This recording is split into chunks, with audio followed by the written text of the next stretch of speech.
निंदा का रहस्य, शब्दों की अग्नि और सुनने की सहमति। भूमिका शिव पुराण केवल एक पुरातन ग्रंथ नहीं, अपितु शिवत्व की गूढ़तम व्याख्या है, जहां सृष्टि, धर्म, कर्म और मानव मन के रहस्यों का उद्घाटन होता है। इस श्रृंखला में हम उस विषय को गहराई से समझेंगे जिसे अधिकतर लोग नजरअंदाज कर देते हैं, निंदा। विशेष रूप से प्रश्न यह है, क्या निंदा सुनने वाला भी उतना ही पाप का भागी होता है जितना कि निंदा करने वाला? शिव पुराण इस विषय को प्रतीकात्मक कथा, नीति और तत्वज्ञान के माध्यम से सामने लाता है। इस पहले भाग में हम समझेंगे निंदा क्या है, कैसे यह सिर्फ शब्दों की बात नहीं बल्कि एक मानसिक विकृति है, और क्या इसका पाप केवल बोलने वाले तक सीमित है या सुनने वाला भी उसमें सहभागी होता है। निंदा की परिभाषा केवल आलोचना नहीं, चेतना की गिरावट। निंदा का सामान्य अर्थ लोग बुराई करना समझते हैं, परंतु शिव पुराण इसे परनिंदात्मक संस्कार की उत्पत्ति कहता है, अर्थात किसी की अनुपस्थिति में उसकी कमियों को बोलकर अपने अंदर अहंकार और दूसरे के प्रति द्वेष की स्थापना करना। निंदा एक प्रकार का सूक्ष्म हिंसक कृत्य है, शब्दों से किसी के चरित्र या अस्तित्व पर आक्रमण। शिव पुराण कोटिरुद्र संहिता अध्याय 19 में कहा गया, नान्यथा पापन जनेत यथा निंदावच स्मृतम।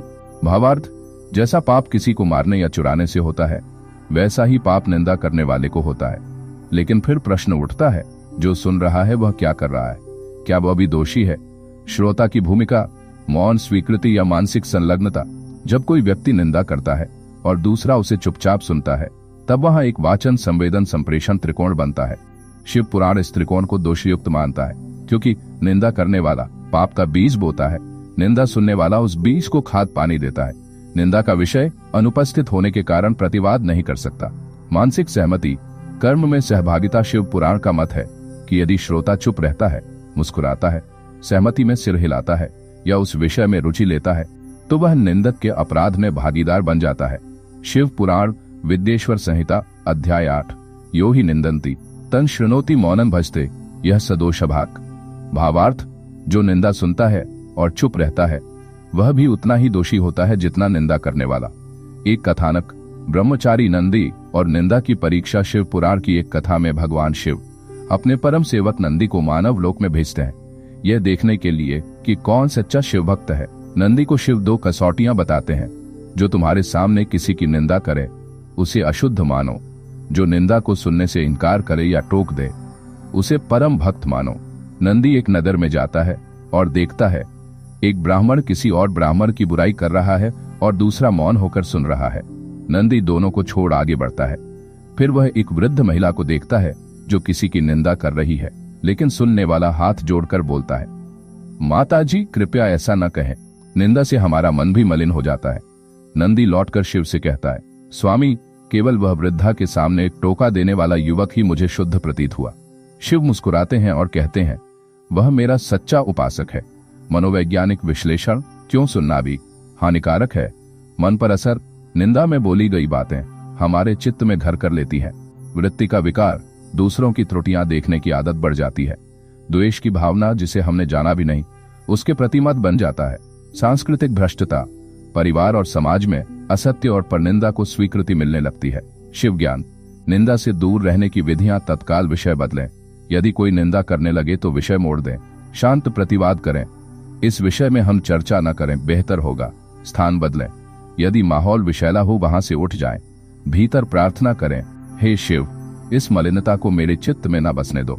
निष्कर्ष, निंदा की अग्नि में मौन भी ईंधन बनता है। शिव पुराण कहता है कि निंदा केवल शब्द नहीं, चेतना का अपवित्र जल है, और यदि हम उसमें डुबकी लगाते हैं, चाहे बोलकर या सुनकर, हम उसकी कालिमा से बच नहीं सकते।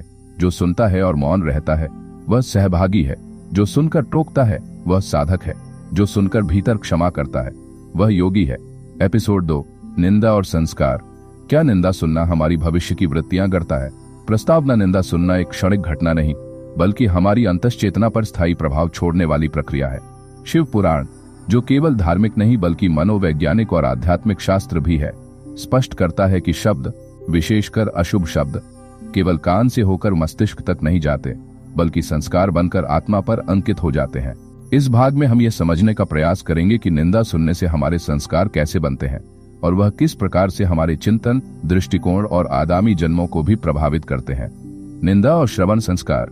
मन पर शब्दों की छाप। श्रवण अनुभव का बीज। शिव पुराण में वर्णन आता है कि श्रवण केवल सुनना नहीं बल्कि आत्मा के अनुभव बीज का रोपण है। जैसे कोई मंत्र बार बार सुनने से चेतना जागृत होती है, वैसे ही निंदा जैसे शब्द सुनने से चेतना मलिन होती है। शिव पुराण विद्येश्वर संहिता अध्याय 11। श्रवण दोषकंचैव यदि विषय दूषितो भवेत। भावार्थ, यदि सुनने का विषय दूषित है तो श्रवण स्वयं दोष का कारण बनता है। यहाँ शिव पुराण सुनने को एक निष्क्रिय क्रिया नहीं बल्कि मानसिक क्रिया मानता है जो चेतना की दिशा तय करती है। संस्कार कैसे बनते हैं? संस्कार कोई रहस्यमयी वस्तु नहीं बल्कि हमारी हर बार की प्रतिक्रिया का जमा हुआ रूप है। यह प्रक्रिया ऐसे काम करती है। श्रवण सुनना, जब हम कोई बात सुनते हैं वह चित्त में अंकित हो जाती है। मनन सोचना, यदि हम उस बात पर विचार करते हैं वह स्मृति बन जाती है। भावना रुचि या द्वेष, यदि वह स्मृति भावात्मक रंग ले तो संस्कार बनने लगता है। कर्म व्यवहार, संस्कार हमारे भविष्य के व्यवहार और निर्णयों को प्रभावित करता है। उदाहरण, मान लीजिए किसी ने आपके सामने कहा, वह व्यक्ति बहुत स्वार्थी है। आप उसे सुनते हैं, सोचते हैं और बिना स्वयं अनुभव किए उसका नकारात्मक चित्र अपने भीतर बना लेते हैं। आगे चलकर जब आप उस व्यक्ति से मिलेंगे तो आपकी प्रतिक्रिया पूर्वग्रहित होगी, यानी आपने एक पराया संस्कार अपने भीतर स्थापित कर लिया। शिव कथा, दक्ष की निंदा और सती का संस्कार। शिव पुराण में सती की कथा आती है जहां राजा दक्ष भगवान शिव की निंदा करते हैं। सती यह निंदा बचपन से सुनती आई थी। यद्यपि वह शिव को प्रेम करती थी, परंतु यह निंदा उनके मन में संस्कार बन चुकी थी। जब यज्ञ में शिव का अपमान हुआ, सती का क्रोध असहनीय हो गया। वह आत्मविनाश तक चली गई। शिव पुराण रुद्र संहिता। सती चरित्र श्रुत्वा निंदा शंकरस्य न सहे देवी तत्क्षणम। ये श्लोक बताता है कि सती के मन में वर्षों से संचित निंदा का बीज फलित हो गया और उन्होंने आत्मदाह कर लिया। शिक्षा, सुनना भी एक प्रकार का बीजारोपण है और बीज यदि विषैला हो तो फल विनाशकारी हो सकता है। पुनर्जन्म और निंदा के संस्कार। शिव पुराण कहता है कि मनुष्य का अगला जन्म उसी की स्मृति और संस्कारों पर आधारित होता है। शिव पुराण कोटिरुद्र संहिता अध्याय 22। यथा संस्कारजा बुद्धिर्भवत्यन्ये जन्मनि। अर्थ, जैसे जैसे संस्कार होते हैं वैसे वैसे अगले जन्म की बुद्धि बनती है। यदि हम जीवन भर निंदा सुनते और सहते रहे और उनमें सहमति रखते रहे तो अगले जन्म में हमारे संस्कार हमें स्वाभाविक निंदक, द्वेषी या चित्तमलिन प्रवृत्ति वाला बना सकते हैं। दैनिक जीवन में प्रभाव, व्यक्ति, परिवार और समाज। व्यक्तिगत स्तर पर निंदा सुन सुनकर मन संदेहात्मक हो जाता है। हम लोगों के प्रति विश्वास खोने लगते हैं। हम निर्णयों में निष्पक्षता नहीं रख पाते। पारिवारिक स्तर पर बच्चे जो सुनते हैं वही बोलते हैं। परिवार में आपसी विश्वास में गिरावट आती है। रिश्तों में परनिंदा की आग लग जाती है। सामाजिक स्तर पर समाज में कलह और आलोचना की संस्कृति जन्म लेती है। सत्संग की जगह गपशप और निंदा चर्चा आ जाती है। उपाय, निंदा के संस्कार बनने से कैसे बचें? सुनने से पहले शुद्धता का संकल्प लें। जो भी सुनो वह सत्य और हितकर हो। श्रवण के समय सजगता रखें। किसी भी वाक्य को बिना विवेक ग्रहण न करें। विचारों को संशोधित करें। यदि कुछ नकारात्मक सुना है तो उसका अंतर से निषेध करें। शिव नाम जप करें। नकारात्मक विचारों की जगह पर ओम नमः शिवाय को रखें। एक छोटी कथा। बालक और कोयला। एक गुरु ने अपने शिष्य से कहा, यदि कोई व्यक्ति तुम्हारे सामने निंदा करे तो उसकी बातें ऐसे सुनो जैसे कोयले की आंच तुम्हारे से कोयले की आंच तुम्हारे वस्त्रों को छू रही हो। अगर तुम झटके से हटोगे बच जाओगे, लेकिन यदि बैठकर उसे देखते रहोगे तो जलना निश्चित है। निंदा सुनने वाला वह मूर्ख है जो कोयले से खेलता है यह मानकर कि वह नहीं जलेगा। निष्कर्ष, निंदा के शब्द हवा में नहीं उड़ते, वे मन में बीज बनते हैं और जब बार बार हम वही बीजों को ग्रहण करते हैं तो वह संस्कार बन जाते हैं। यही संस्कार हमारे जीवन की दिशा और पुनर्जन्म की दशा तय करते हैं। शिव पुराण चेतावनी देता है, सुनना भी कर्म है और जहाँ कर्म है वहाँ उसका फल सुनिश्चित है। एपिसोड 3। क्या सत्संग में किसी की आलोचना धर्म है या अधर्म? प्रस्तावना। कई बार लोग कहते हैं हम तो सिर्फ सच्चाई कह रहे हैं। कोई कहता है अगर हम सत्संग में किसी बुरे व्यक्ति की आलोचना करें तो वह तो अधर्मियों के विरुद्ध धर्म की रक्षा हुई। क्या यह तर्क सही है? क्या सत्संग में की गई निंदा धार्मिक कार्य बन सकती है? क्या वह तो सच्चा है? कहकर की गई आलोचना शिव की दृष्टि में धर्म बन जाती है। शिव पुराण इस पर बड़ा स्पष्ट दृष्टिकोण रखता है। यदि किसी भी चर्चा से मन में द्वेष बढ़े तो वह धर्म नहीं, अधर्म है। सत्संग का उद्देश्य क्या है? शिव पुराण में सत्संग को शिव भावना की वृद्धि का माध्यम बताया गया है, न कि दूसरों के दोषों की चर्चा का मंच। शिव पुराण कोटिरुद्र संहिता अध्याय 33। सत्संगेन शिवम प्राप्यते न ही परदोष कथया। भावार्थ, सत्संग से शिव की प्राप्ति होती है, न कि दूसरों के दोषों की चर्चा से। इसका अर्थ यह है कि जहां सत्संग में दूसरों की आलोचना शुरू होती है वहीं से शिव भाव समाप्त होने लगता है। सत्संग में आलोचना का आधार धर्म या अधर्म क्या है? यदि आलोचना क्रोध और द्वेष से हो, यह निसंदेह अधर्म है। यदि आलोचना में उपहास हो, यह निंदा का पाप है। यदि आलोचना से किसी की श्रद्धा टूटे, यह आध्यात्मिक हत्या के तुल्य है। शिव पुराण विद्येश्वर संहिता अध्याय 16। यस्य श्रद्धा विचलिता तस्य धर्मो विनश्यति। भावार्थ, जिसकी श्रद्धा विचलित होती है उसका धर्म नष्ट हो जाता है। इस श्लोक के आलोक में सत्संग में आलोचना को धर्म कहने वाले श्रद्धा हरण का अपराध करते हैं। आलोचना और चेतना का स्तर शिव पुराण हमें चेतावनी देता है कि हमारी वाणी केवल बाहर नहीं, भीतर भी असर करती है। यदि सत्संग के नाम पर आप गुरुजन की आलोचना सुनते हैं या किसी साधक की भूल को बार बार उछालते हैं, तो यह आलोचना हमारे मन में द्वेष की परत चढ़ा देती है और शिव भाव का पतन शुरू हो जाता है। शिव तत्व एकता और करुणा का प्रतीक है। जब हम किसी के दोषों पर हंसते या उन्हें चर्चा में लाते हैं, तो हम शिव तत्व से दूर हो जाते हैं। कथा दुर्वासा और राजा अम्बरीश भक्ति भाव से ओतप्रोत यह कथा बताती है कि कैसे निंदा और आलोचना धर्म नहीं बल्कि आत्मविनाश का कारण बनती है। कथा सारांश, दुर्वासा ऋषि को राजा अम्बरीश के अतिथि सत्कार में त्रुटि प्रतीत होती है। उन्होंने कुपित होकर अम्बरीश की आलोचना की और उन्हें श्राप देना चाहा, परंतु भगवान विष्णु ने सुदर्शन चक्र भेज दिया। दुर्वासा भागते रहे, किसी देवता ने नहीं बचाया। अंत में अम्बरीश ने ही उनकी रक्षा की। संदेश, एक व्यक्ति की निंदा करना, चाहे ऋषि ही क्यों न हो, विनाश को आमंत्रण देना है। पर दोष दर्शन बनाम पर गुण ग्रहण। शिव पुराण एक अत्यंत महत्वपूर्ण शिक्षा देता है। पर गुण ग्रहण धर्म, पर दोष दर्शन पापम। भावार्थ, दूसरों के गुणों को ग्रहण करना धर्म है और दोषों को देखना पाप है। सत्संग का उद्देश्य यही होना चाहिए कि हम दूसरों के श्रेष्ठ गुणों को आत्मसात करें, न कि उनके दोषों को पकड़कर बैठ जाए। शिव भाव में आलोचना का स्थान नहीं। शिव कौन है? जो भस्मधारी हैं पर किसी को भस्म नहीं करते, जो श्मशानवासी हैं पर किसी की आत्मा नहीं जलाते, जो असुरों को भी सम्मान देते हैं। फिर हम क्यों नहीं? शिव के पास चांडाल, भूत, पिशाच तक आते हैं और वह उन्हें भी अपना बना लेते हैं। यदि कोई दोषी हो तो वह शिव के निकट आकर भी निर्दोष हो सकता है, पर क्या हम उसे सत्संग में अपमानित करके शिव के द्वार तक पहुंचने से रोक देते हैं? यह अधर्म नहीं तो और क्या है? सत्संग में निंदा के दुष्परिणाम श्रद्धा का ह्रास, श्रोताओं का मन भटकता है। द्वेष संस्कार, चर्चा सुनकर मन में आलोचना के संस्कार बनते हैं। वाणी का पतन, आत्मा की शक्ति कमजोर होती है। पुण्य की क्षति, सत्संग का पुण्य निंदा से नष्ट हो जाता है। क्या कभी आलोचना आवश्यक है? शिव पुराण के अनुसार यदि किसी का आचरण धर्म के लिए खतरा बन जाए तो गोपनीय रूप से, विनम्रता से और सुधार के उद्देश्य से चर्चा करना उपदेश कहलाता है, न कि निंदा। शिव पुराण रुद्र संहिता हिताय उक्तन न दोषाय परपीडाय वचो वर्जनीयम। भावार्थ, जो वचन हित के लिए कहे जाएं वे दोष नहीं है, पर जो किसी को पीड़ा दें वे वर्ज्य है। इसलिए यदि आलोचना सुधारात्मक हो तो वह धर्म हो सकती है, परंतु जब उसमें अपमान और उपहास जुड़ जाए तब वह निसंदेह पाप बन जाती है। उपाय, सत्संग को निंदा से बचाने के लिए विषय संयम रखें, विषयों को आत्मविकास केंद्रित बनाएं, नाम जप के माध्यम से वाणी पवित्र करें, पर गुणों को चर्चा में लाएं जिससे श्रद्धा और प्रेम बढ़े। दोष चर्चा होने पर शांत चित्त से विषय को मोड़ें। निष्कर्ष, सत्संग का अर्थ है शिव की ओर यात्रा। यदि उस यात्रा में हम किसी की आलोचना करते हैं तो रास्ता विकृत हो जाता है। आलोचना चाहे सत्संग में हो या निजी जीवन में, यदि उसमें अहंकार, द्वेष और अपमान है, वह शिव मार्ग नहीं, पतन का मार्ग है। शिव भाव यह कहता है, हर प्राणी में मेरा अंश है, तू दोष नहीं, मेरा दर्शन कर। एपिसोड 4, यदि मैं निंदा का विरोध नहीं करता तो क्या मौन भी पाप है? प्रस्तावना, हम में से कई बार ऐसा होता है कि कोई किसी की निंदा कर रहा होता है और हम केवल चुपचाप सुनते रहते हैं। हम न तो सहमति देते हैं न असहमति। हम सोचते हैं मैंने तो कुछ कहा नहीं, मैंने केवल सुना है। पर क्या यह मौन भी एक प्रकार का पाप है? क्या यह निंदा को समर्थन देने के बराबर है? शिव पुराण इस प्रश्न का उत्तर गहनता से देता है। मौन, सहमति या विरोध? प्राचीन धर्मशास्त्रों में एक सूत्र है, मौनन सम्मति लक्षणम। भावार्थ, मौन को सहमति का चिन्ह माना जाता है।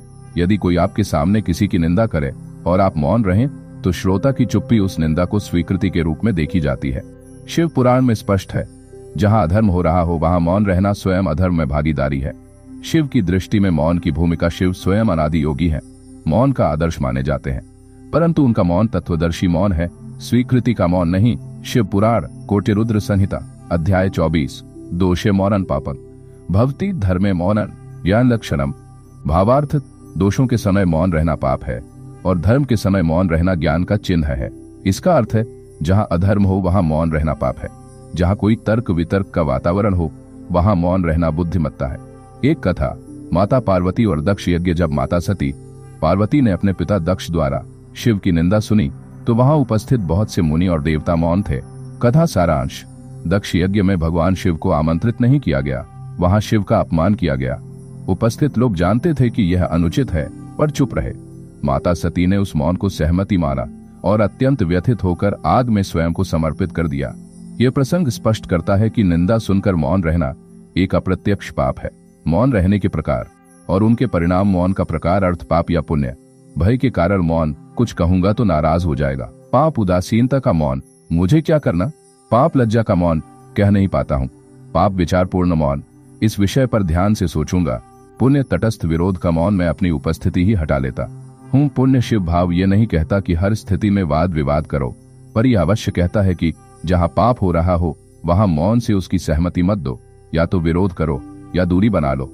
निंदा सुनने पर श्रोता के 4 विकल्प। विरोध करें, शांति से परंतु स्पष्टता से। विषय बदलें जिससे निंदा बंद हो जाए। स्थान छोड़ दें, मौन असहमति प्रकट करने के लिए। प्रार्थना करें, हे प्रभु मुझे दोष ग्रहण से बचाना। यदि आपने यह चारों में से कुछ नहीं किया और केवल सुनते रहे तो शिव पुराण कहता है तुमने आधा पाप ले लिया। शिव पुराण, रुद्र संहिता। श्रोतारं पातकम मन्ये, यह परदोषण हर्षयति।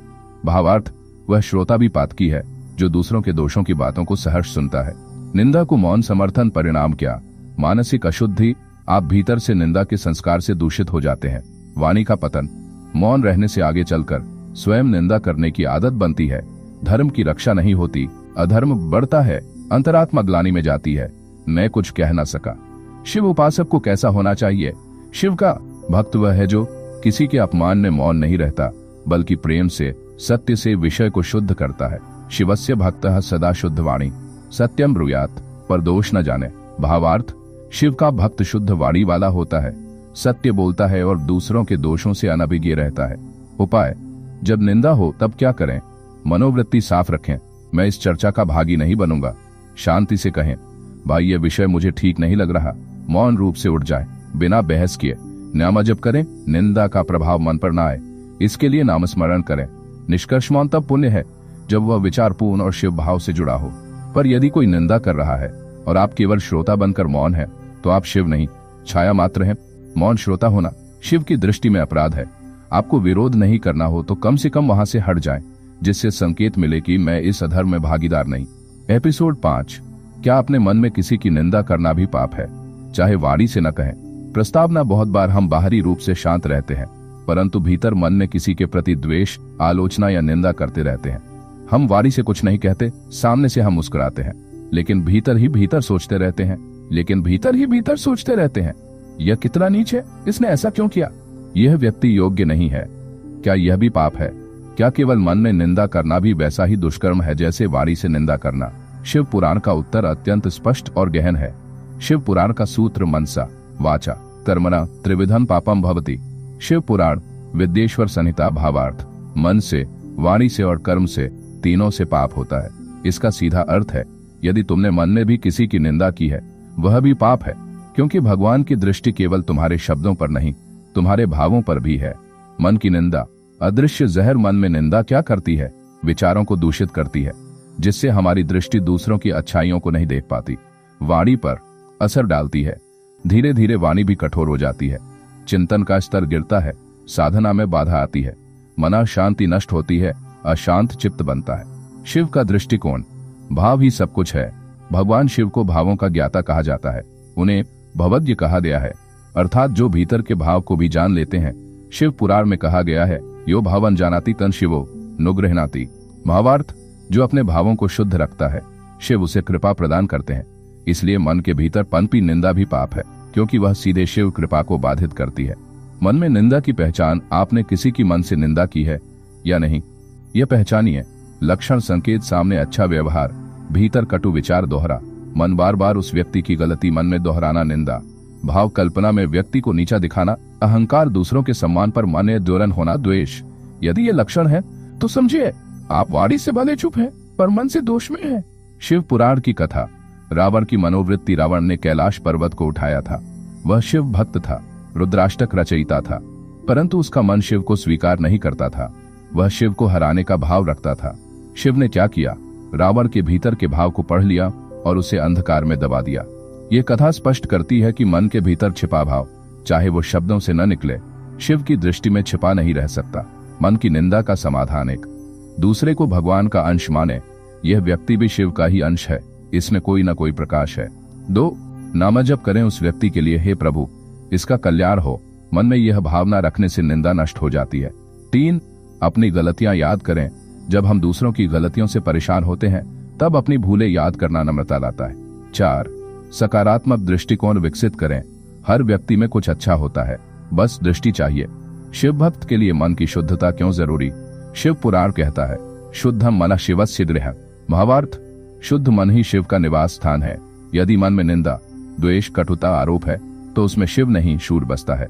निष्कर्ष, केवल वाणी से निंदा करना ही पाप नहीं है, मन में भी निंदा करना भगवान की दृष्टि में उतना ही पाप है। शिव भावग्राही है, उन्हें शब्दों की नहीं हृदय की भाषा समझ आती है। इसलिए यदि हम सच्चे शिव भक्त बनना चाहते हैं तो हमें मन को शुद्ध करना होगा, न केवल अपनी वाणी से बल्कि अपने चिंतन से भी। एपिसोड 6, क्या धर्म की रक्षा के लिए निंदा करना कभी उचित हो सकता है? प्रस्तावना। एक जिज्ञासा अक्सर मन में उठती है।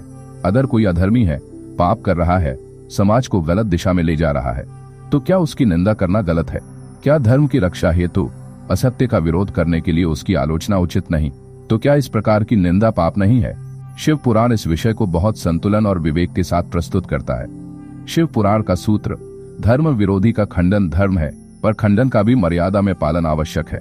शिव पुराण विद्येश्वर संहिता। भावार्थ, यदि कोई व्यक्ति धर्म, सत्य, सदाचार, ईश्वर भक्ति का उपहास करता है या दूसरों को अधर्म में लगा रहा है तो उसके कार्य का विरोध करना धर्म है, पाप नहीं। लेकिन उस विरोध में भी वाणी की शुद्धता बनी रहनी चाहिए। निंदा और धार्मिक विरोध में अंतर पक्ष। निंदा धार्मिक विरोध उद्देश्य, किसी को नीचा दिखाना, समाज को सत्य की ओर मोड़ना, भावना द्वेष, अहंकार, करुणा, धर्म की रक्षा शैली कटु, अपमानजनक, विवेकपूर्ण, मर्यादित।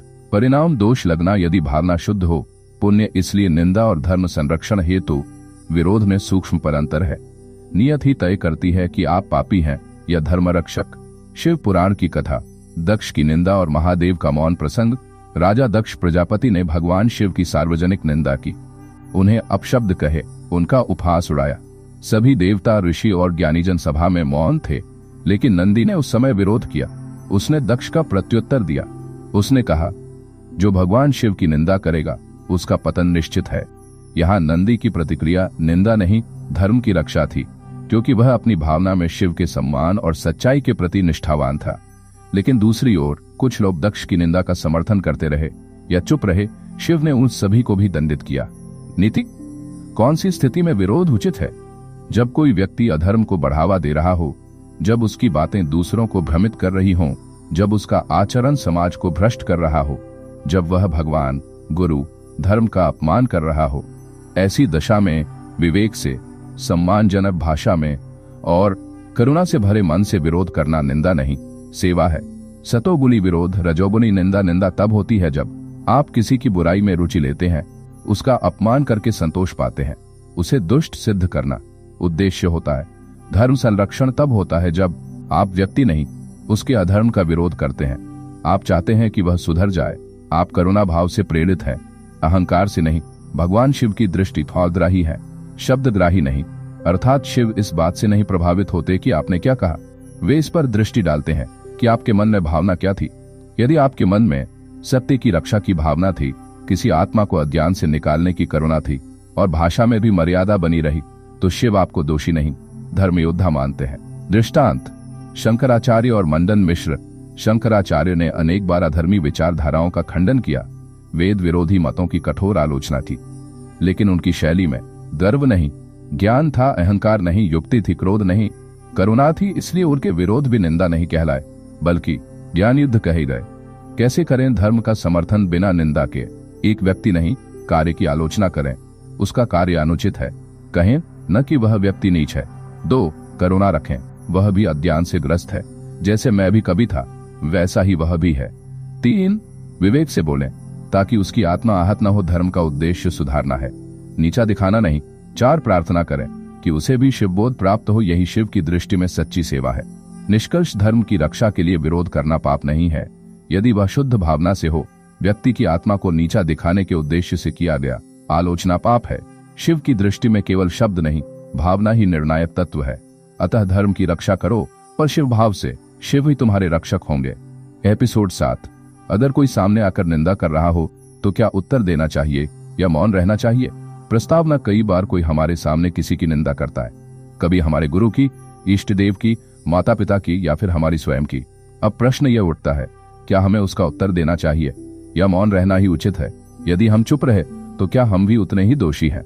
इस द्वंद्व को शिव पुराण अत्यंत सूक्ष्मता से सुलझाता है। शिव पुराण की नीति सत्य की उपेक्षा और असत्य का समर्थन दोनों ही पाप है। शिव पुराण कोटिरुद्र संहिता। इसका तात्पर्य है, अगर आप निंदा सुनते हैं और चुप रहते हैं तो ये सहमति की तरह मारा जाता है, लेकिन अगर आप क्रोध पूर्वक प्रतिकार करते हैं तो आप द्वेष में उतर आते हैं। इसलिए शिव मार्ग है विवेकपूर्ण प्रतिक्रिया। 3 श्रेणियां जब कोई निंदा करे, स्थिति क्या करना उचित है? 1, सामने निंदा कर रहा हो, शांत पर स्पष्ट विरोध दो। परोक्ष रूप से सुन रहा, उस स्थान त्याग दें, मौन व्रत लें। 3, जब आप असहाय हों, जैसे कार्यस्थल आदि में, अंतर्मन में उसका खंडन करें, मौन प्रार्थना करें। शिव पुराण कथा, सती का मौन और वीरभद्र का प्रकट विरोध प्रसंग। जब दक्ष ने भगवान शिव की सभा में निंदा की तब सती पहले मौन रही, परंतु जब बात बढ़ी तो उन्होंने शब्दों से विरोध नहीं बल्कि अपने शरीर का परित्याग कर दिया। यह विरोध मौन था पर गंभीर और प्रभावशाली। बाद में महादेव ने वीरभद्र को उत्पन्न किया जिसने प्रबल रूप से विरोध किया। इस प्रसंग से शिव पुराण हमें सिखाता है, कभी मौन भी विरोध है और कभी तीव्र प्रतिक्रिया भी धर्म की रक्षा होती है, लेकिन दोनों ही अहंकार नहीं, धर्म भावना से प्रेरित होने चाहिए। क्या मौन रहना समर्थन माना जाता है? शास्त्र कहते हैं, मौनं सम्मति लक्षणम, अर्थात मौन रहना सहमति का संकेत माना जाता है। यदि कोई आपके सामने गुरु की निंदा करे, ईश्वर को अपशब्द कहे, धर्म का अपमान करे और आप चुप रहें, तो वह व्यक्ति मानेगा कि आप भी उसकी सोच से सहमत है। यह मौन पाप में सहभागिता बन जाता है, लेकिन हर स्थिति में बोलना भी उचित नहीं। शिव पुराण की एक और सीख, जहां अज्ञानी सुनने को तैयार नहीं, वहां तर्क भी तर्कहीन बन जाता है। इसका आशय, यदि सामने वाला उत्तेजित, अहंकारी या दुराग्रही है तो उसके साथ वाद विवाद करना निंदा का विस्तार बन सकता है। ऐसी स्थिति में शांत चित्त से वहां से हट जाना और शिव से प्रार्थना करना अधिक श्रेष्ठ है। महादेव की दृष्टि में कौन दोषी? जो निंदा करता है दोषी है, जो सुनकर मौन रहता है भी दोषी है, जो अहंकार से विरोध करता है वह भी दोषी है, लेकिन जो धर्म से, करुणा से, संयम से विरोध करता है वह शिव प्रिय है।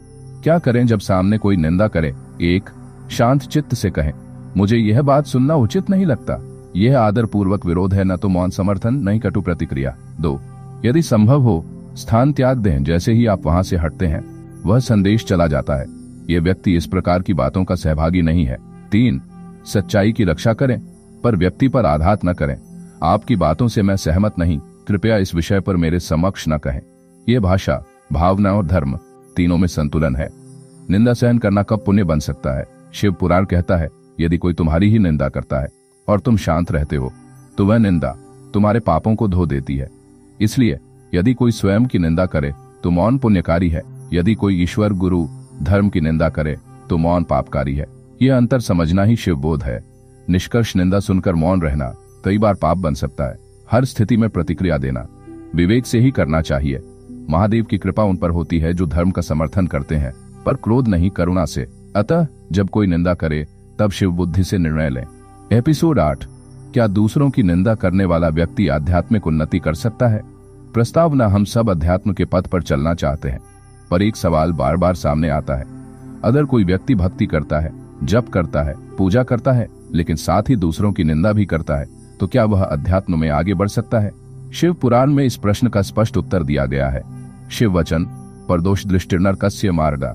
शिव पुराण विद्वेष संहिता, दूसरों के दोष देखना और उस पर चर्चा करना, ये नरक का मार्ग है। इसका आशय निंदा करना मात्र एक कर्म नहीं है, यह आध्यात्मिक पतन की सीढ़ी है। अध्यात्म और निंदा एक साथ नहीं, जैसे आग और पानी साथ नहीं रह सकते, वैसे ही निंदा और आत्मोन्नति साथ नहीं चल सकते।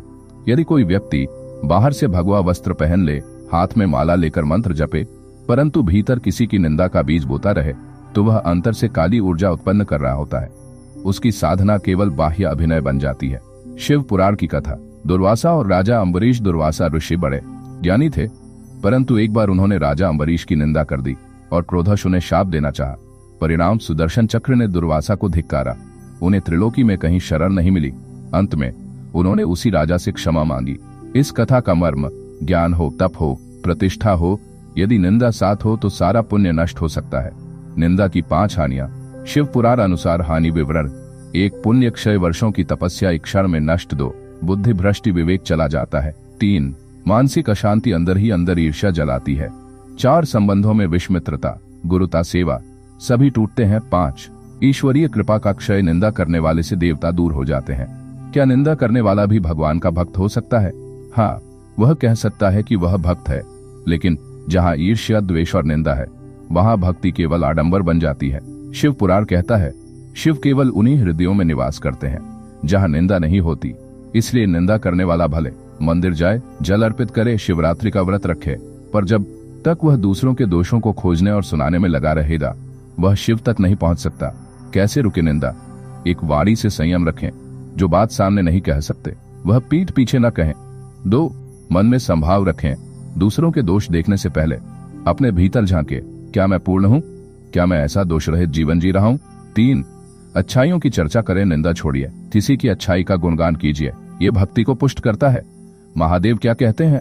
शिव पुराण में एक अत्यंत मार्मिक वाक्य आता है, जो दूसरों को गिराता है वह स्वयं नहीं उठ सकता। जो निंदा करता है वह अपनी ही ऊर्जा का अपव्यय कर रहा होता है। और भगवान उन लोगों से प्रेम करते हैं जो सबको सहन करें, सबके लिए शुभ चिंतन करें और मौन होकर सच्चा जप करें। क्या कभी निंदा करने वाले की आत्मा जाग सकती है? हाँ, यदि वह पश्चाताप करे और अपना मार्ग बदले। निंदा की आदत बदलने में कठिनाई होती है, लेकिन अगर किसी दिन वह अंतर से कह दे, हे शिव, मैं अब किसी को गिराना नहीं चाहता, मुझे अपने भीतर उठना है, तो उसी क्षण उसकी साधना शिव मार्ग में बदल जाती है। निष्कर्ष: निंदा और अध्यात्म एक साथ नहीं चल सकते।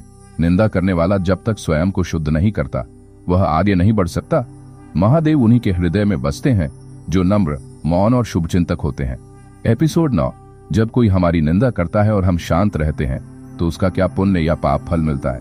प्रस्तावना: जीवन ने हम सभी ने किसी न किसी रूप में निंदा का सामना किया है। कभी परिवार में, कभी समाज में, कभी कार्यस्थल पर। लोग बिना कारण हमें कुछ कह जाते हैं और हम मौन रह जाते हैं। प्रश्न ये है, अगर कोई हमारी निंदा करता है और हम चुपचाप सह लेते हैं तो क्या उसका कोई पुण्य मिलता है? और जो हमारी निंदा करता है उसका पाप क्या घटता है या बढ़ता है? इसका गूढ़ उत्तर शिव पुराण देता है, अद्भुत उदाहरणों और दृष्टांतों के साथ। शिव पुराण का वचन: यस्य निंदा सह नित्यम मौनेन प्रसन्नचित्तया सदच्छेद परम स्थानन यत्र शंभुर्वस्थिता। अर्थ: जो व्यक्ति नित्य दूसरों की निंदा को शांत चित्त से मौन रहकर सह लेता है वह शिव के परम धाम को प्राप्त करता है। जब कोई निंदा करता है और आप मौन रहते हैं तो 3 अद्भुत लाभ होते हैं। 1 पाप का स्थानांतरण: निंदक का पाप आपके पुण्य में बदलता है। जैसे कोई गंदगी आपके ऊपर फेंकता है और आप मौन रहकर उसे धो लेते हैं, वैसा ही कर्मक्षय होता है। 2 मन की शुद्धि: मौन रहना भीतर की वासनाओं को शांत करता है। जो व्यक्ति चुप रहता है उसमें धैर्य और क्षमा के गुण जागते हैं। 3 ईश्वर की विशेष कृपा: शिव पुराण कहता है, शिव उन्हीं के समीप आते हैं जो निंदा में भी मौन रहते हैं। निंदा करने वाले का क्या होता है? यदि कोई व्यक्ति बार बार किसी निर्दोष की निंदा करता है वह स्वयं पाप अर्जित करता है, उसके पुण्य क्षीण हो जाते हैं, उसके संबंध, स्वास्थ्य, धन और ध्यान चारों क्षेत्र में अवरोध आता है। निंदक अपना पाप स्वयं नहीं उठाता, वह उसे आगे बांट देता है। लेकिन अगर सामने वाला मौन है तब यह पाप उसी निंदक पर लौटकर और तीव्र हो जाता है। कथा: महामुनि मार्कंडेय। शिव भक्त मार्कंडेय बचपन से ही संयमी और ध्यानस्थ थे। एक दिन कुछ नगरवासी ईर्ष्यावश उनकी निंदा करने लगे। ये बालक भला क्या मुनि होगा, शिव से मिलने का दावा करता है। मार्कंडेय मौन रहे। उनका उत्तर केवल शिव ध्यान था और कुछ ही समय में नगर में महामारी फैली। निंदा करने वाले सब पीड़ित हुए और मार्कंडेय की आभा और तेज पूरे क्षेत्र में फैल गई। शिव ने उनके मौन की परीक्षा ली थी और उन्हें विजयी बनाया। मौन सहने वाला महापुरुष कैसे बनता है? गुण परिणाम: क्षमा संबंधों में अमृत घोलता है। मौन मन को भीतर खींचता है। धैर्य कठिन समय में टिकाए रखता है। तटस्थता दोनों निंदा और प्रशंसा से ऊपर उठाता है। निंदा सहने का अभ्यास कैसे करें? 1 तुरंत प्रतिक्रिया न दे, मन कहेगा जवाब दो, लेकिन आत्मा कहती है रुको। 2 भीतर शिव का ध्यान करें, निंदा सुनते समय मौन रहकर ओम नमः शिवाय का जप करें। 3 उस व्यक्ति के लिए भी शुभकामना करें। कठिन है पर यही महायोग है। जो शत्रु के लिए भी मंगल चाहे वही सच्चा साधक है। शिव क्या चाहते हैं? शिव मौन प्रेम के देवता है। वे उन पर कृपा करते हैं जो सब सुनकर भी उत्तर नहीं देते, जो अपमान सहकर भी हृदय में कोई विष नहीं पालते। शिव के शब्दों में जो मौन रहता है वह मुझे पा लेता है, जो उत्तर देता है वह संसार में फंस जाता है। निष्कर्ष, यदि कोई आपकी निंदा करे और आप मौन रहें तो वो आपकी साधना का भाग बन जाता है। ऐसे समय में आपके भीतर का शिव जागता है और निंदक का पाप स्वयं उसे ही भस्म कर देता है। एपिसोड 10। क्या भगवान भी हमारी निंदा सुनते हैं और उसका उत्तर कब और कैसे देते हैं? प्रस्तावना। कभी कभी हम सोचते हैं जब कोई हमारी झूठी निंदा करता है हम मौन रहते हैं, सह लेते हैं, तो क्या भगवान को ये सब दिखता है? प्रश्न यह है, क्या भगवान सच में हमारे अपमान, निंदा और अन्याय को देखते सुनते हैं? और यदि देखते हैं तो उत्तर कब और कैसे देते हैं? इस रहस्य का अद्भुत उत्तर शिव पुराण के माध्यम से मिलता है। शिव वचन यो मामुपेक्ष्य कुर्वन्ति हानिं भक्तस्य मांदा ते हन्यन्ते मया कोपात कालस्यापि न यातनम। शिव पुराण रुद्र संहिता भावार्थ। जो लोग मेरे भक्तों की निंदा या अपमान करते हैं उन्हें मैं स्वयं दंडित करता हूँ और कभी कभी उनसे काल भी हार जाता है। क्या भगवान निंदा को नजरअंदाज करते हैं? नहीं, बिल्कुल नहीं। भगवान हर बात सुनते हैं। किसने क्या कहा, कब कहा, किस भावना से कहा, और वे निर्णय भी लेते हैं। पर उनका उत्तर धीरे आता है, मौन में आता है, पर आता अवश्य है। शिव जी का धैर्य और प्रतिशोध शिव को भोलेनाथ कहा जाता है क्योंकि वे क्षमा करने में माहिर हैं। लेकिन जब कोई भक्त बार बार निंदा सहता है और फिर भी मौन रहता है तो शिव के भीतर प्रचंड तांडव जन्म लेता है। भक्त पर व्यंग्य हो और शिव मौन रहे, ये सिर्फ प्रतीक्षा होती है, दंड नहीं। दंड तब आता है जब व्यक्ति को खुद समझ ना आए। कथा। ब्रह्मा जी द्वारा शिव की निंदा।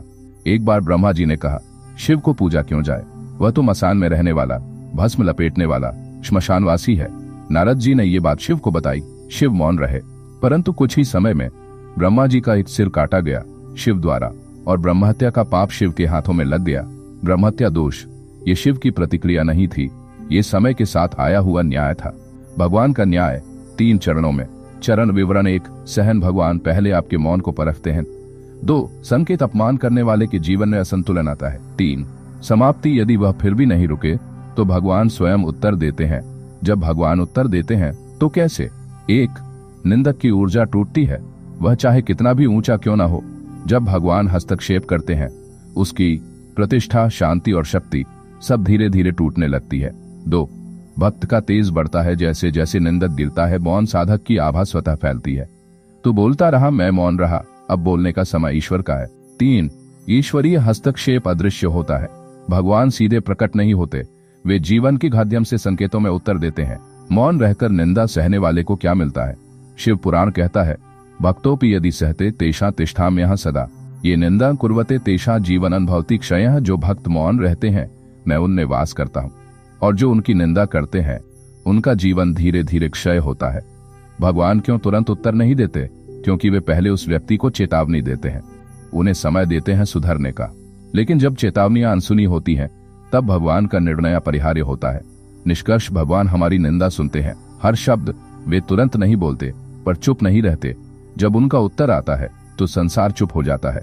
इसलिए जब भी कोई तुम्हारी निंदा करे मौन रहो, भगवान को साक्षी मानो और देखो कैसे शिव तुम्हारे मौन को वज्र बना देते हैं। एपिसोड 11। क्या हम दूसरों की निंदा का विरोध करें या मौन रहकर सह लें? शिव दृष्टिकोण से प्रस्तावना। हमारे मन में अक्सर यह दुविधा आती है, जब कोई सामने किसी की निंदा करता है तो क्या हम उसे टोकें? क्या हमें बीच में बोलना चाहिए या मौन रहना ही उचित है? और यदि हम मौन रहते हैं तो क्या हम भी उस पाप में सहभागी बन जाते हैं? शिव पुराण इस द्वंद्व का गहन समाधान देता है। कब मौन रहना श्रेष्ठ है और कब बोलना आवश्यक? शिव वचन। निंदा श्रुत्वा यदि तूष्णी भवेत् साधुर विरोध सपाप भात भवेत् साक्षी यावन निवारेत बुधा। भावार्थ, यदि कोई किसी सज्जन की निंदा करे और दूसरा व्यक्ति उसे रोकने का प्रयास न करे तो वह भी पाप का सहभागी बनता है। मौन या विरोध? कब क्या करें? मौन तब जब आप जिस स्थान पर हैं वहां विरोध करने से विवाद या हिंसा हो सकती है। निंदक आपके निकट का व्यक्ति है जो तुरंत सुनने की स्थिति में नहीं है। आप भीतर से शांत है और उस क्षण वाणी से कोई लाभ नहीं होगा। उपाय? ऐसे में मन में शिव का नाम ले और स्थिति से हट जाएं। विरोध तब जब कोई किसी निर्दोष की सार्वजनिक निंदा कर रहा हो, सामने वाले के शब्द झूठ, कटुता और द्वेष से भरे हों। आप जानते हैं कि आपकी बात से कोई और व्यक्ति प्रभावित हो सकता है। शिव दृष्टिकोण। सत्य का विरोध मौन से नहीं, विवेकपूर्ण वाणी से किया जाना चाहिए। तथा दक्ष प्रजापति की निंदा और भगवान शिव। दक्ष प्रजापति ने अपने यज्ञ में शिव जी की निंदा की सारे देवता मौन थे। नारद जी ने विरोध किया, पर अन्य देवता चुप रहे। फिर क्या हुआ? सती ने आत्मदाह किया, शिव ने वीरभद्र को भेजा, यज्ञ विध्वस्त हुआ। क्यों? क्योंकि निंदा करने वाला एक था, पर चुप रहने वाले अनेक, और वे सब उस अधर्म के भागी बने। क्यों मौन रहना हमेशा समाधान नहीं? मौन भी तब तक पुण्य है जब तक वह डर या स्वार्थ से नहीं है। यदि किसी की झूठी निंदा हो रही हो और आप सत्य जानते हुए भी चुप रहें, तो आप केवल दर्शक नहीं, उस अधर्म का हिस्सा बन जाते हैं। विरोध कैसे करें? शिव की शैली में। एक, शांत पर दृढ़ शब्दों में कृपया किसी की अनुपस्थिति में ऐसी बातें न करें। 2, निंदा के विषय को पलट दें, हमें उसकी अच्छाई पर भी ध्यान देना चाहिए। 3, वातावरण से हट जाएं, निंदा में सहभागी न बने। स्थान परिवर्तन, पाप से दूरी। यदि हम चुप रह जाएं तो क्या होगा? आपके मौन से निंदक को प्रोत्साहन मिलेगा, आपका अंतर्मन आपको दोषी ठहराएगा। ईश्वर के न्याय में आप सहभागी माने जाएंगे। शिव का संदेश, न्याय के लिए मौन तोड़ो। मौन तब तक तप है जब तक अधर्म तुम्हारे सामने न हो। शिव स्वयं भी तांडव करते हैं जब अन्याय बढ़ता है, और मौन रहते हैं जब भक्त ध्यान में लीन होता है। समय पर मौन और समय पर वाणी, यही शिव मार्ग है। निष्कर्ष, निंदा का मौन समर्थन भी पाप है, यदि आप सत्य जानते हैं। यदि विरोध करना सुरक्षित और सार्थक हो तो करें। शिव की भांति विवेक से स्थिति का मूल्यांकन करें। ध्यान रखें, मौन भी वारी है जब वह समय पर न बोला जाए। एपिसोड 12, क्या निंदा का फल जन्मों तक पीछा करता है? शिव दृष्टिकोण से प्रस्तावना। कई बार हम सोचते हैं, बस इतना ही तो कहा था किसी के बारे में, या मैंने कुछ ज्यादा तो नहीं किया, केवल सुना और थोड़ा सा कहा। परंतु क्या यह थोड़ी सी निंदा हमारे भविष्य और जन्मों को प्रभावित कर सकती है? शिव पुराण इस प्रश्न का उत्तर न केवल हाँ में देता है, बल्कि यह भी स्पष्ट करता है कि निंदा का पाप जन्म जन्मांतर तक पीछा कर सकता है, और उस व्यक्ति के जीवन में कैसे कैसे दुख आते हैं। शिव वचन, पर निंदा न कर्तव्या, न श्रव्या न विचारिता, कृतं चेत् 2 जन्मानि दुखं तस्य न संशय। भावार्थ, पर निंदा न करनी चाहिए, न उस पर विचार करना चाहिए। यदि कोई यह करता है तो वह कई जन्मों तक दुख भोगता है, इसमें कोई संदेह नहीं। निंदा का प्रभाव कितने जन्मों तक रहता है? 1, मानसिक संस्कार बनता है। निंदा से मन दूषित होता है, और यह दूषण धीरे धीरे स्वभाव में परिवर्तित हो जाता है, जो अगले जन्म में भी साथ जाता है। 2, कर्म बंधन गहराता है। निंदा एक शब्दिक हिंसा है, और शिव पुराण में शब्दों से किया गया अधर्म मानव योनि को खो देने का कारण भी बन सकता है। 3, पुनर्जन्म में संबंध बिगड़ते हैं। जिस व्यक्ति की निंदा की, अगले जन्म में वही व्यक्ति शत्रु बनकर आता है, जीवन में अवरोध उत्पन्न करता है। जीवन में अवरोध उत्पन्न करता है, या कभी कभी जन्म देने वाला ही बन जाता है, ताकि वह तुम्हें अपमान के रूप में लौटाए। कथा, पूर्व जन्म की निंदा और अगले जन्म का फल शिव पुराण में वर्णित है। एक ऋषि की कथा। एक ब्राह्मण था जो विद्वान था पर चंचल वाणी वाला था। वह सच्चे साधकों की आलोचना करता था और उन्हें ढोंगी कहता था। मृत्यु के बाद वह एक सर्प योनि में जन्मा, जहां उसका भोजन ही गंदगी और शव थे। एक सिद्ध ऋषि ने ध्यान करके बताया, इसने पूर्व जन्म में पर निंदा की थी, इसीलिए अब इसकी जिह्वा को विष मिला है और जीवन अंधकार में बीत रहा है। क्यों इतना गहरा प्रभाव? निंदा से 3 स्तरों पर दोष बनता है। स्तर प्रभाव 1, शब्द दोष, ब्रह्म वाक्य का दुरुपयोग होता है। 2, भाव दोष, भीतर ईर्ष्या द्वेष का जन्म होता है। 3, कर्म दोष, दूसरों के मान सम्मान को आघात मिलता है। ये तीनों दोष आत्मा पर छाप छोड़ते हैं, जो जन्मों तक बनी रहती है, जब तक व्यक्ति प्रायश्चित और पुनः सच्ची वाणी से शुद्ध ना हो। कैसे करें प्रायश्चित? 1, निंदा की स्वीकारोक्ति करें, मानसिक रूप से भी अपने भीतर स्वीकारें, मैंने अनुचित कहा, सुना था। 2, उसी व्यक्ति के लिए भला बोलें, शब्द से जितना दुख पहुंचाया उतना ही सम्मानजनक वाक्य बोलें। 3, सच्चे लोगों की स्तुति करें, पर निंदा का प्रायश्चित केवल मौन से नहीं, सत्संग और सत्संवाद से होता है। निंदा से कैसे बचें? शिव की दृष्टि से निंदक से दूर रहो, पर नफरत नहीं करो, और यदि कभी तुमने निंदा की हो तो क्षमा मांगो स्वयं से और ईश्वर से। भगवान शिव, जो स्वयं मौन योगी हैं, वाणी के दोष को सहन नहीं करते। निष्कर्ष, निंदा का पाप लघु नहीं, गंभीर है। ये संस्कार, संबंध और जन्मों तक असर डालता है। इससे बचने के लिए वाणी, भावना और संगति को पवित्र करना आवश्यक है। और याद रखो, शब्द तलवार से तेज होते हैं। तलवार केवल शरीर को घायल करती है, पर शब्द आत्मा पर छाप छोड़ते हैं। एपिसोड 13, क्या भगवान हमें निंदा करने से रोकते हैं? संकेत और चेतावनी, शिव पुराण के साक्ष्य। प्रस्तावना, क्या ईश्वर केवल हमारी पूजा पाठ, जप तप को देखते हैं, या फिर वे हमारे शब्दों, व्यवहार और विशेष रूप से हमारी वाणी पर भी नजर रखते हैं? इस प्रश्न का उत्तर हमें शिव पुराण में मिलता है, जहां महादेव बार बार अपने भक्तों को परनिंदा से सावधान करते हैं। कई बार हमारे जीवन में आने वाली समस्याएं ईश्वर द्वारा दी गई चेतावनियां होती हैं कि हम कुछ ऐसा कर रहे हैं जो हमें विनाश की ओर ले जा रहा है। शिव वचन, निंदा योस्नस्य कुरुते भक्तोस्पि मम न प्रिया तन ह्यः कृतदोषं प्रतिचेतयाम्यः स्वयं भावार्थ। जो मेरी भक्ति तो करता है पर दूसरों की निंदा भी करता है, वह मुझे प्रिय नहीं होता। मैं स्वयं उसे चेतावनी देता हूँ। कष्ट, संकेत व घटनाओं के माध्यम से भगवान कैसे रोकते हैं हमें निंदा से। 1. वाणी में विघ्न आने लगता है। बार बार बोलते समय जीभ लड़खड़ाना, दूसरों को हमारी बातों पर भरोसा न होना। संकेत, तुम वाणी का दुरुपयोग कर रहे हो। 2. संबंधों में खटास आना, अच्छे मित्र दूर होने लगते हैं, अपनों से बात बात पर बहस होती है। संकेत, तुम अपने शब्दों से संबंध बिगाड़ रहे हो।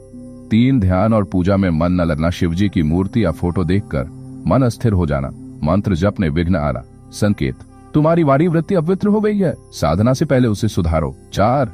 अपने जीवन में वही परिस्थिति आ जाना जिसकी निंदा की थी, किसी की दरिद्रता का मजाक उड़ाया, स्वयं धन चला गया, किसी के रोग पर कटाक्ष किया, स्वयं अस्वस्थ हो गए। संकेत, ईश्वर दिखा रहे हैं जैसे बोओगे वैसा काटोगे। तथा निंदा और शिवजी की चेतावनी। एक शिवभक्त ब्राह्मण प्रतिदिन शिवलिंग का पूजन करता था, परंतु दूसरों की पूजा विधियों की निंदा भी करता। एक दिन स्वप्न में भगवान शिव ने कहा, तुम मुझे फूल चढ़ाते हो और दूसरों को कांटे देते हो। जब तक वाणी की शुद्धता नहीं आती तब तक मैं तुम्हारे पूजन से प्रसन्न नहीं हो सकता। सुबह उस ब्राह्मण की वाणी चली गई, तब जाकर उसने प्रायश्चित किया, वाणी वापस मिली और वह निंदक से संत बन गया। क्यों चेतावनी जरूरी है? ईश्वर दंड नहीं देते, वे दिशा दिखाते हैं। पर जब हम बार बार चेतावनी को नजरअंदाज करते हैं तो उनका संकेत कष्ट का रूप ले लेता है। भगवान शिव करुणा के देवता है, वे पहले संकेत देते हैं। वाणी में विघ्न, अपनों से दूरी, मन की बेचैनी, स्वप्न में आभास और अंततः जीवन की कोई बड़ी घटना। संकेतों को कैसे पहचानें? ध्यान करें, क्या हाल ही में किसी के अपमान में सुख मिला, किसी की पीड़ा पर टिप्पणी की, दूसरों के दोष बोलने में आदत हो गई? यदि हाँ, तो महादेव का संकेत समझिए, वाणी को नियंत्रित करने का समय आ गया है। वाणी शुद्धि के उपाय। शिव मार्ग 1, हर दिन एक शुभ वाक्य बोलें, आज मैं किसी की निंदा नहीं करूंगा। 2, शिव मंत्र जप करें, विशेष रूप से ओम नमः शिवाय जिह्वा को शुद्ध करता है, ओम शर्वाय नमः वाणी को विनम्र बनाता है। 3, दूसरों की प्रशंसा की आदत डालें, जहां निंदा करने का मन हो वहां किसी गुण की खोज करें। निष्कर्ष, भगवान शिव अपने भक्तों को निंदा से बचाने के लिए संकेत देते हैं। ये संकेत जीवन की घटनाओं, वाणी, संबंधों और साधना में दिखाई देते हैं। इन्हें पहचान कर यदि हम सुधार लें तो ईश्वर की कृपा पुनः हमारे जीवन में प्रवाहित होती है। और याद रखें, जो दूसरों को गिराने की बात करता है वह स्वयं ईश्वर की दृष्टि से गिर जाता है। एपिसोड 14, क्या निंदा से अर्जित पुण्य भी नष्ट हो जाता है? शिव पुराण के रहस्य प्रस्तावना। कई बार व्यक्ति जीवन में सत्कर्म करता है, पूजन करता है, दान देता है, व्रत रखता है, दूसरों की सेवा करता है, परंतु फिर भी उसके जीवन में सुख नहीं टिकता। पुण्य होते हुए भी शांति और समृद्धि नहीं आती। क्यों? शिव पुराण इस प्रश्न का उत्तर बहुत स्पष्ट शब्दों में देता है। यदि वाणी दूषित है तो पुण्य भी नष्ट हो जाता है, और इस दूषण का सबसे बड़ा कारण है परनिंदा। शिव वचन, सर्वम पुण्यं नशिष्यति यस्य वाणी निशा सदा अन्य दोषं सदा वदति शिवं त्यक्त्वा सदा व्रजेत। भावार्थ, जिसकी वाणी में हर समय दूसरों के दोषों की चर्चा होती है उसका सारा पुण्य धीरे धीरे नष्ट हो जाता है और शिव उसे त्याग देते हैं। पुण्य का क्षय कैसे होता है? एक, वाणी से हिंसा। निंदा वाणी की एक सूक्ष्म हिंसा है। शिव पुराण में कहा गया है कि अहिंसा ही शिव की आराधना है। जब हम दूसरों की आलोचना करते हैं हम अपने भीतर की शांति, समर्पण और पुण्य फल को धीरे धीरे खोने लगते हैं। 2, पुण्य का दान निंदित को। निंदक के दोष सुनकर हंसने वाला स्वयं अपना पुण्य उसे सौंप देता है। शिव संहिता, ये शब्द चौंकाने वाले हैं, परंतु शिव संहिता में वर्णन है कि जो परनिंदा करता है वह दूसरे के पाप अपने ऊपर लेता है और अपने पुण्य दूसरों को दे देता है। यानी यदि आपने वर्षों की तपस्या या दान पुण्य से कुछ कमाया, वह निंदा की एक शाम में शून्य हो सकता है। कथा, निंदा से पुण्य का नाश। एक बार भगवान शिव कैलाश पर पार्वती से बोले, हे देवी, मैं आज तुम्हें एक रहस्य बताता हूँ। एक बार एक साधक था जिसने 12 वर्षों तक तप किया, परंतु साधना पूरी होते ही वह दरिद्र बन गया। पार्वती जी ने पूछा, क्यों नाथ? शिव बोले, उसने वर्षों की तपस्या के बीच एक ब्राह्मण की निंदा कर दी थी। वह ब्राह्मण भले ही त्रुटिपूर्ण था परंतु ईश्वर में समर्पित था, और उसे एक निंदा से उसकी सारी सिद्धियां, पुण्य और मान सम्मान जल गए। पुण्य को सुरक्षित कैसे रखें? 1, सात्विक वाणी रखें, निंदा नहीं, प्रशंसा करें, दोष नहीं, गुर देखें। 2, निंदा सुनने से भी बचें, चुपचाप वहां से हट जाए, विषय बदल दें या विनम्रता से कहें, हमें इस पर चर्चा नहीं करनी चाहिए। ऐसा करने से आप अपने पुण्य की रक्षा करते हैं। निंदा से पुण्य का क्षय। उदाहरण, कर्म पुण्य फल। निंदा के प्रभाव से गोदान मोक्षदायक, यदि निंदा हो फल क्षीण हो जाता है, अन्नदान तृप्तिदायक, यदि अहंकार व निंदा फल समाप्त, तीर्थयात्रा पवित्रता, यदि दूसरों को हीन कहें पुण्य लुप्त। शिव जी का संदेश, तप व्रत दान सब तब फलदायक हैं जब तक वाणी संयमित और निर्मल हो। शिव स्वयं मौन योगी हैं, वे हमें भी सिखाते हैं। शब्दों से शिव मिल सकते हैं और शब्दों से छिन भी सकते हैं। वाणी के सुधार हेतु मंत्र ओम वाचस्पतये नमः, वाणी की पवित्रता हेतु ओम हरि नमः शिवाय, मन और वचन की शुद्धि हेतु ओम नमः शिवाय। निरंतर जप से दोषों का क्षय, निष्कर्ष निंदा से न केवल पाप बढ़ता है बल्कि पूर्व में अर्जित पुण्य भी नष्ट हो जाता है। शिव पुराण हमें सावधान करता है कि वाणी संयम न केवल धर्म है बल्कि रक्षा कवच भी है। और अंत में पुण्य अर्जन कठिन है लेकिन उसे नष्ट करना बस एक कटु वाक्य में हो सकता है। एपिसोड 15, निंदा करने और सुनने से कैसे स्थायी रूप से बचें। शिव की शरण में स्थायी समाधान। प्रस्तावना हमने इस श्रृंखला में समझा कि निंदा करने वाला और सुनने वाला दोनों ही पाप के भागी बनते हैं। पर आज का प्रश्न है, क्या इससे बचा भी जा सकता है? क्या ऐसा संभव है कि हम जीवन भर किसी की निंदा न करें और न सुने? उत्तर है हाँ, परंतु इसके लिए हमें केवल संयम नहीं बल्कि शिव की शरण, वाणी की तपस्या और सत्संग की शक्ति चाहिए। शिव वचन न वचनयन शुद्धति न मौनयन सिद्धे, शिवानुग्रहेण तु वाणी निर्वैरिणी भवति। भावार्थ, ना तो केवल बोलने से वाणी शुद्ध होती है, ना ही मौन रहने से सिद्धि मिलती है। वाणी तभी निर्मल और निंदारहित होती है जब शिव की कृपा हो। स्थायी उपाय निंदा से मुक्त जीवन के लिए, 1. शिव उपासना के साथ वाणी तप करें। हर सुबह शिव को नमन कर कहें, हे भोलेनाथ, आज मैं किसी की निंदा नहीं करूंगा, न सुनूंगा और मेरी वाणी से केवल शुभ निकले, यही कृपा करें। यह प्रतिज्ञा यदि आप 21 दिनों तक करें तो आपकी वाणी शिवमयी होने लगेगी। 2. निंदा के माहौल से खुद को हटा लें। जहां लोग परनिंदा कर रहे हों, विषय बदले मौन हो जाएं, उठकर वहां से चले जाएं। शिव पुराण कहता है, जो निंदकों के बीच मौन साधे वह भी तपस्वी कहलाता है। 3. वाणी में शिव का नाम भरें। जब जीभ खाली हो तो ओम नमः शिवाय जपें, क्योंकि जहां शिव नाम है वहां निंदा का स्थान नहीं। यह आत्म सुरक्षा मंत्र की तरह कार्य करता है। 4. हर दिन वाणी विश्लेषण करें। रात्रि को सोने से पूर्व स्वयं से पूछें, क्या मैंने आज किसी की निंदा की? क्या मैंने दूसरों की बुराई को उत्साह से सुना? क्या मेरी वाणी ने किसी का मन दुखाया? फिर तुरंत प्रायश्चित करें और क्षमा मांगें, कम से कम भगवान शिव से। 5. सत्संग और शिव कथा सुने। जहां शिव की कथा होती है वहां निंदा टिक नहीं सकती। प्रतिदिन 15 मिनट शिव कथा या शिव पुराण का श्रवण करें। आपका मन गंभीर और निर्मल हो जाएगा। निंदा करने का भाव अपने आप गिर जाएगा। कथा, निंदक का आत्म परिवर्तन। एक राजा था जो बड़ा भक्त था, परंतु क्रोध में दूसरों की निंदा कर बैठता था। उसने एक शिव साधु से पूछा, मैं बार बार निंदा कर बैठता हूँ, कैसे बचूं? साधु बोले, राजन, जब भी निंदा करने का मन हो तुरंत शिव का पंचाक्षरी मंत्र जपिए, ओम नमः शिवाय। कुछ ही दिनों में तुम्हारी वाणी शिवमयी हो जाएगी। राजा ने आज्ञा मानी और कुछ ही सप्ताहों में वह एक विवेकी, शांत और उदार पुरुष बन गया। अंतिम निर्देश, शिववाणी के 5 नियम। क्रम नियम विवरण। 1. शिव नाम से दिन की शुरुआत। वाणी का प्रारंभ शिव से हो। 2. निंदा के क्षण में मौन। क्रोध आने पर मौन साधें। 3. प्रशंसा की आदत, जहां दोष दिखे वहां गुण खोजें। 4. सत्संग से संगठित वाणी रोज। कुछ शिव कथा सुने। 5. रात्रि चिंतन। दिन भर की वाणी की समीक्षा करें। निष्कर्ष, निंदा से बचना केवल नैतिकता नहीं, आत्मिक रक्षा है। निंदा सुनना भी उतना ही घातक है क्योंकि वह आपके भीतर का पुण्य जलाता है, परंतु जो शिव की शरण में आता है उसके लिए वाणी भी शिव स्वरूप हो जाती है। यही है शिव पुराण का सार। वाणी को शिवमयी बनाओ, जीवन स्वयं पवित्र हो जाएगा। संपूर्ण श्रृंखला का सार संदेश, वाणी से उठो, शिव तक पहुंचो। जहां निंदा नहीं वहां शांति है, जहां शिव है वहां तुम भी हो।